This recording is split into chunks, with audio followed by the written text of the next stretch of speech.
Hoy nos sumergimos en el corazón del Yamaguchi-gumi. El Yamaguchi-gumi, un nombre que susurra poder y temor en los bajos fondos de Japón. Es la yakuza más grande, con miles de miembros que tejen una red de influencia a nivel global. Estamos hablando de una organización criminal que mueve miles de millones de dólares al año. Miles de millones.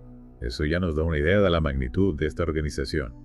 Pero lo que realmente intriga es cómo un simple sindicato de pescadores allá por la época pre. Segunda Guerra Mundial se transformó en un imperio criminal de alcance global.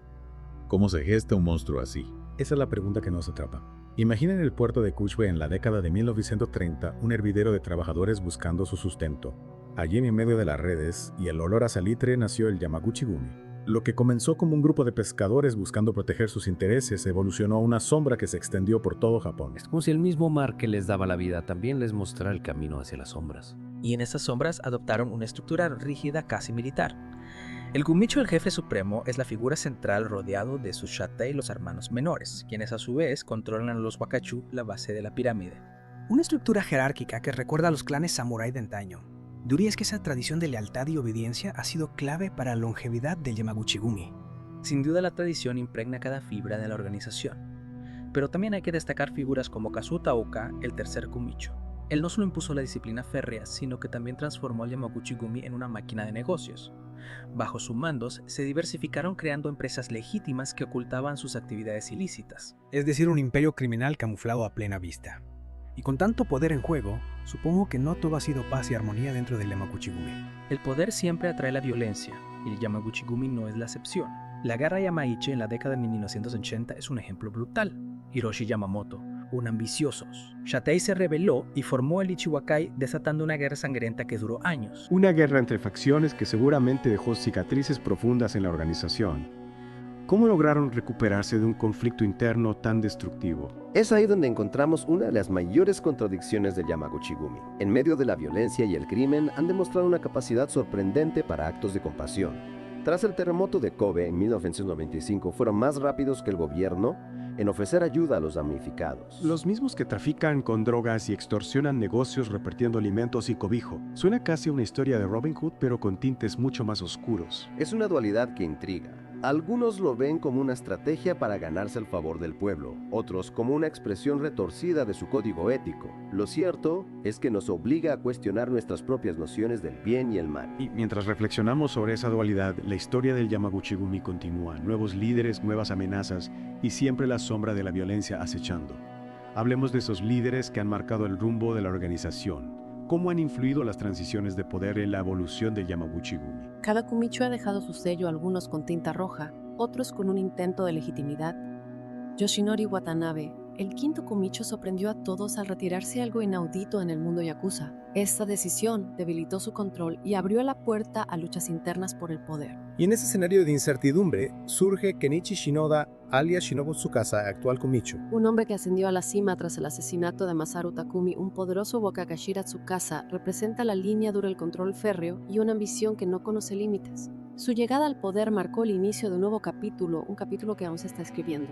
Y mientras Shinobu Tsukasa consolidaba su poder, el mundo cambiaba a su alrededor. La globalización abría nuevas rutas, la tecnología creaba nuevas oportunidades. El Yamaguchi-gumi, siempre atento, supo adaptarse a esos cambios. Y supongo que esas nuevas oportunidades vinieron con nuevos negocios, nuevas formas de operar. ¿Cuáles son las principales actividades del Yamaguchi-gumi en el siglo XXI? ¿Siguen anclados a las prácticas tradicionales de la yakuza o han expandido sus horizontes? Las calles siguen siendo su territorio, eso no ha cambiado. Extorsión, apuestas ilegales, control de la prostitución. Esos negocios siguen siendo la base de su imperio, pero también han sabido aprovechar las grietas del sistema financiero global. ¿Te refieres a actividades como el lavado de dinero o el fraude financiero? Han logrado infiltrarse en la economía digital. Más que infiltrarse, diría que la han moldeado a su conveniencia. Se les ha vinculado a robos de datos a gran escala, al blanqueo de capitales a través de criptomonedas e incluso a la manipulación de mercados bursátiles a través de plataformas digitales. Es decir, que el cibercrimen se ha convertido en una herramienta más en su arsenal. ¿Y cómo se enfrenta la ley a un enemigo que opera en las sombras digitales? Es una batalla cuesta arriba. Rastrear el flujo de dinero en el ciberespacio es una tarea titánica, y la naturaleza descentralizada de las criptomonedas les ofrece un escudo de anonimato. Sin embargo, no están completamente a salvo. En 2012, el gobierno de Estados Unidos impuso sanciones a Yamaguchi-gumi, intentando golpear sus finanzas a nivel global. ¿Han tenido algún efecto esas sanciones? ¿Han logrado frenar el crecimiento de la organización? Las sanciones han complicado sus operaciones internacionales sin duda, pero el Yamaguchi-gumi es como una hidra, le cortas una cabeza y le salen dos más. Han encontrado formas de sortear las restricciones creando empresas fantasma, utilizando testaferros y buscando nuevos socios en países con legislaciones más lajas. Mientras tanto, Shinobu Tsukasa sigue al mando incluso después de su paso por prisión. ¿Qué tipo de líder es? ¿Cómo ha logrado mantener su control sobre una organización tan compleja y en constante cambio? Tsukasa es un estratega, un hombre de hierro que no duda en utilizar la fuerza cuando es necesario. Bajo su mandato, el Yamaguchi-gumi ha expandido su influencia territorial, incluso adentrándose en Tokio, un territorio tradicionalmente controlado por otras familias yakuza.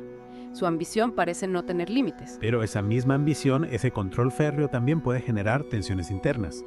La historia del Yamaguchi-gumi está llena de luchas de poder y traiciones.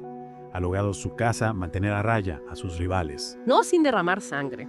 El asesinato de Masaru Takumi, un poderoso Wakagashira, es un ejemplo de la violencia que aún hierve bajo la superficie. Tsukasa ha consolidado su poder, pero el precio ha sido alto, y la amenaza de la disidencia siempre está presente. Y mientras las luchas internas continúan en el mundo exterior, también les presentan nuevos desafíos. Se habla de una disminución en el número de miembros del Yamaguchi-gumi. ¿Es cierto esto? ¿Está perdiendo atractivo el mundo yakuza para las nuevas generaciones? Es una realidad que les preocupa. Las leyes anti-yakuza se han endurecido, la presión policial ha aumentado y las oportunidades económicas en el mundo criminal tradicional se han reducido.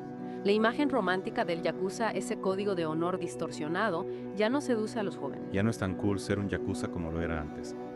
¿Qué estrategias están utilizando para atraer a nuevos reclutas? ¿Se han adaptado a los tiempos que corren? Han intentado modernizarse, por supuesto. Han relajado algunas de sus reglas, han creado sitios web para reclutar nuevos miembros e incluso han publicado su propio boletín informativo, una especie de revista corporativa para difundir su mensaje y mostrar una imagen más amable al público. Un boletín informativo. Eso suena a una estrategia de relaciones públicas bastante peculiar para una organización criminal. ¿Qué tipo de contenido publican? Es una mezcla curiosa de tradición y propaganda, artículos sobre la historia y la filosofía del Yamaguchi-gumi, entrevistas con miembros destacados, consejos para llevar una vida honorable. Intrigantes contradicciones. Un intento de limpiar su imagen mientras siguen operando en las sombras. Y en esas sombras acecha una nueva amenaza a la decisión de 2015. Un terremoto interno que sacudió los cimientos del Yamaguchi-gumi. Varias facciones poderosas lideradas por Kunio Inui se separaron para formar el Kobe Yamaguchi-gumi, un nuevo enemigo surgido de sus propias filas. Una guerra entre hermanos, podríamos decir. ¿Y qué consecuencias ha tenido esta decisión? Ha debilitado a Yamaguchi-gumi. La división ha provocado una ola de violencia y ha erosionado su control sobre algunos territorios. Es una herida abierta que aún no ha cicatrizado. Entonces el Yamaguchi-gumi se enfrenta a enemigos, tanto dentro como fuera de sus filas.